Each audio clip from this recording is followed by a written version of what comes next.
welcome back to Movie Trailer Reviews on the MTR Network. This is Chris, and we got Phenom on the line to talk about a film I thought about going with you to see, and was like, no, I can't do that. I saw the trailer and was like, I can't do this. It's Patti Cakes with a $S. Let me get the synopsis of this film up here. It is Patti Cakes is centered on an inspiring rapper, Patricia Dombrowski, a.k.a. Killa P, a.k.a. Patti Cakes, who is fighting an unlikely quest for glory in her downtrodden hometown in New Jersey. Yeah, Fiona, tell me how much you like this film. Okay, so Jeremy Jasper is the director and the writer of this film. I don't know who this guy is. This is one of those films that you see the trailer for it, and you're like, okay, what the fuck is going on here? And this is coming from a dude who runs a hip hop podcast. We are within our circle of podcasters. We are the fucking hip hop podcast show. Okay. So when people post this trailer for this and post this soundtrack in our group, they're egging us on to listen to this shit and to go see this movie because they want to hear us talk about it. Okay. So when the opportunity arose, and I told you, I was like, yo, if you get this screener, let me know because I want to go see this shit. Mm-hmm. And of course, this shit wasn't a convenient location. It had to be in Baltimore at Charles Theater. It could not be 5 minutes away from me. It had to be 25. And I was like, I don't know. You know what? I'm doing it for the culture. Got my car, drove to Charles, ain't had no issue with traffic. Had to pay for parking. Walked into the theater. Theater is full of people. Now, Charles Theater got small theaters, but the theater is full of people. And I walk in, and the host of the screening is a black woman. I don't know her name, but she was doing the checklist. She sits beside me, and she just started, we start talking about this film before it starts. And she's like, so what do you think? And I'm like, you know what? I don't fucking know what to think about this. I think I saw like 20 seconds of the trailer, and I was like, that's all I need to know. And I'm here. And she was like, yeah, I'm worried about this. But it's got positive reviews from critics. I don't trust critics with hip hop films. I feel like they don't get it. She's like, you're right. I'm like, all right, cool. So let's start this shit. Film starts. It opens up in a dream sequence, and there is a black, clearly a Southern influenced rapper. I mean, he's got diamond fronts in his mouth. It's a lot of green in the background. And his name is OZ. And he looks like the nigga of Oz. And he is kind of like introducing this rapper whose name in the movie is Killa P. And as he introduces her or whatever, she starts to kind of rap or get the crowd hype, but she hasn't actually really like spit yet. And then she starts to walk on the crowd's hands. And then now, if you've seen this girl, she is not a small girl. And she starts to walk over the crowd, but only on people's hands. And for a while, she's afloat. And then she just falls and sinks into the crowd. And she wakes up in her room because it's clearly a dream.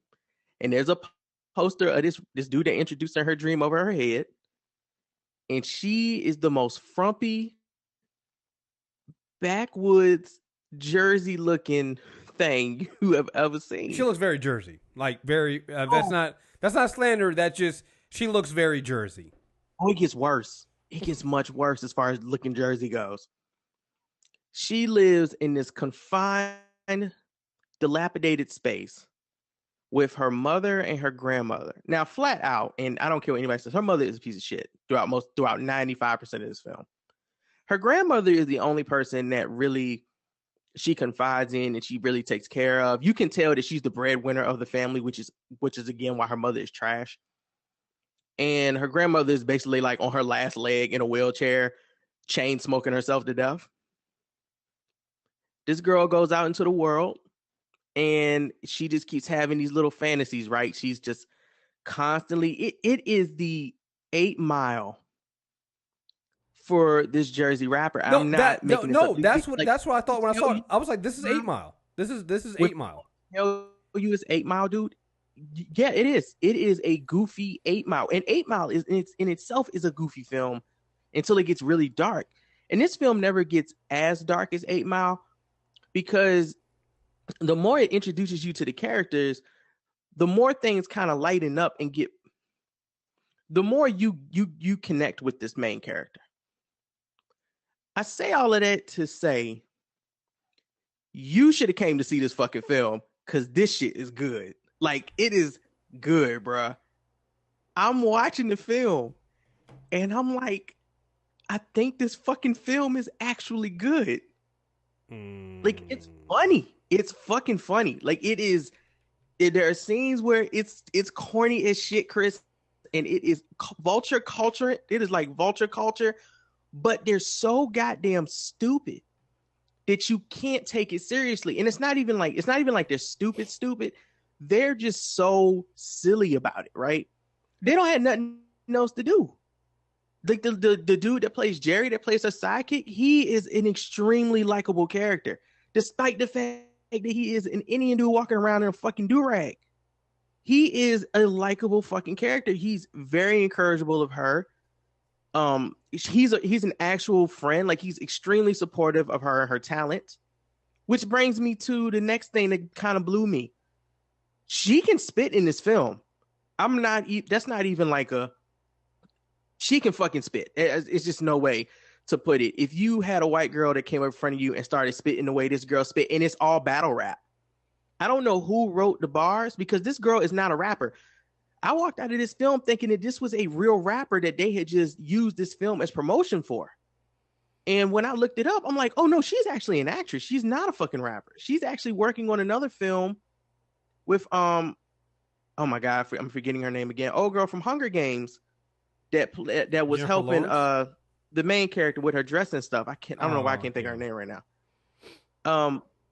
That is another spin-off comedy of a white girl who don't know no better. So it's a film that I think the budget was $1 million. In the end, you're following this story of this girl really trying. She really just aspires to be a rapper because she actually is good at it.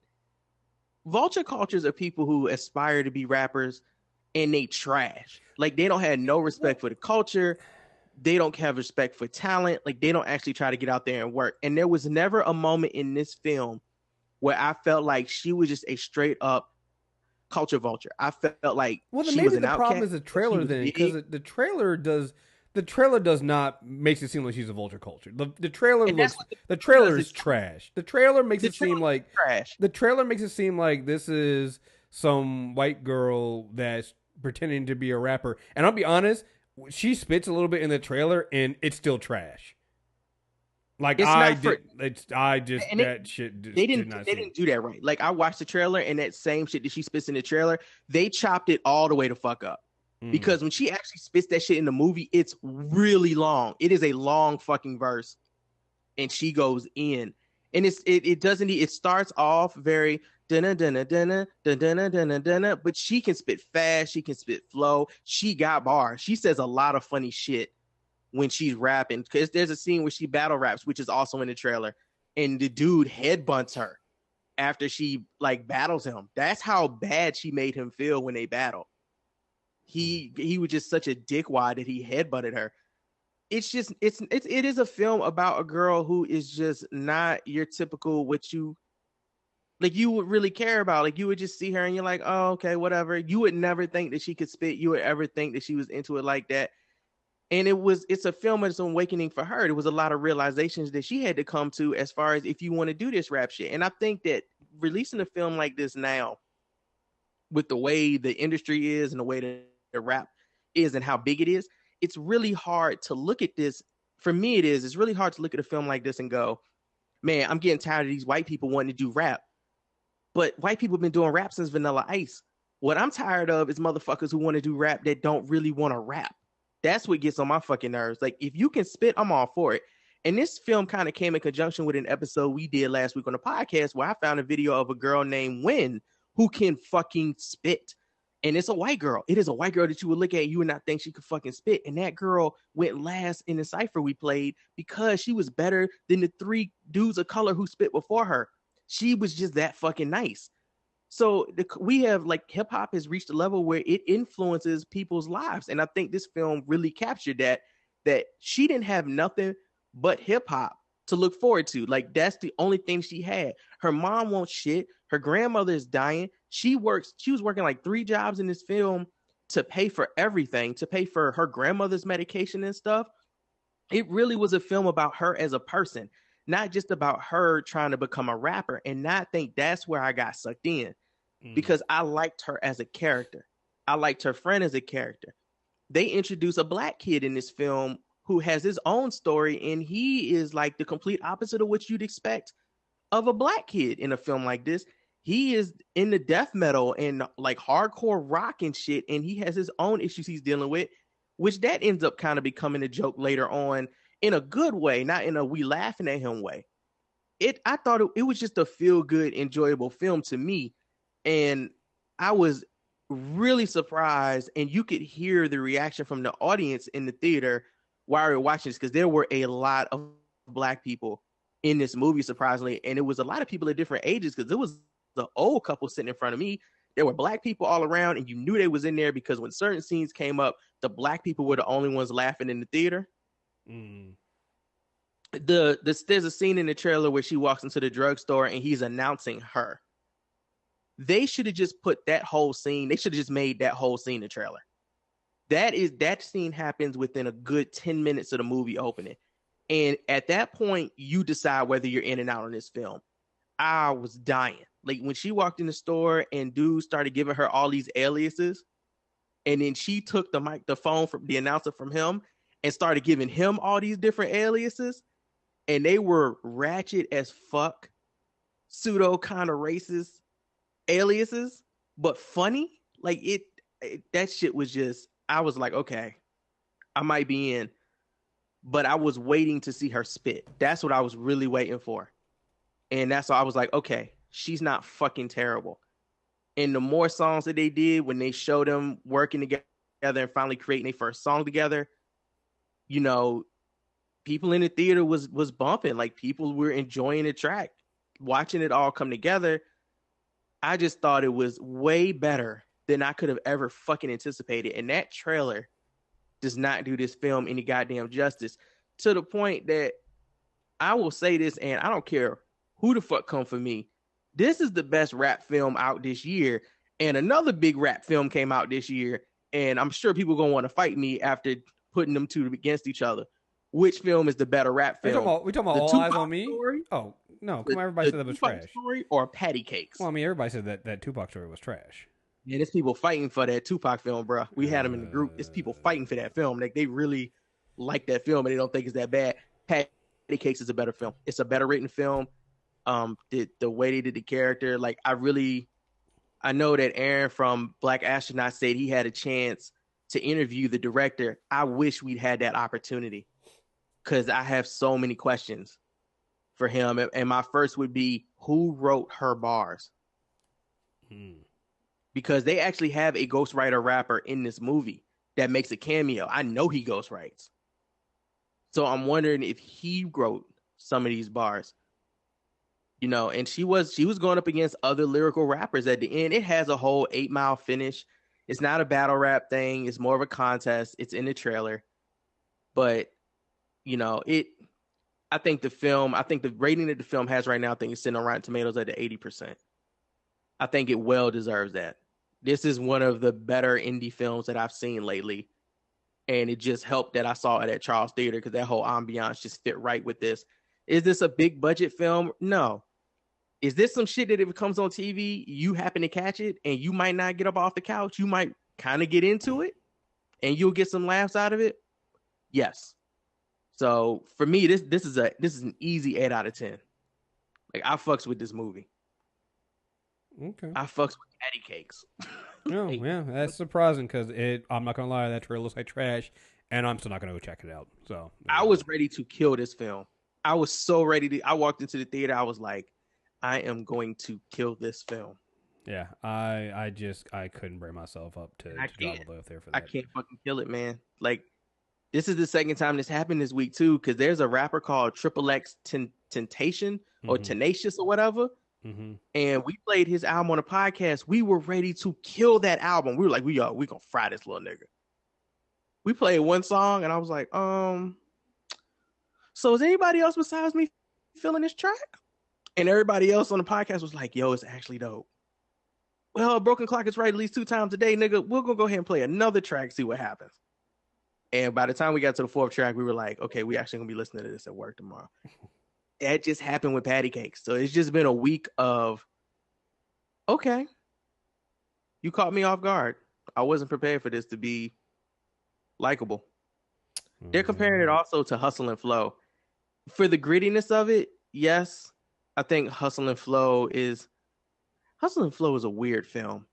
I think there are parts of it that are really good, and I think there are parts of it where I just want to kick Terrence Howard in the face. I always want to kick Terrence Howard in the face, though, so there's that. Right? That makes it hard to watch the film because, everybody else is really good at acting in it, and even his character in it has some redeemable qualities, but that character is played by Terrence Howard.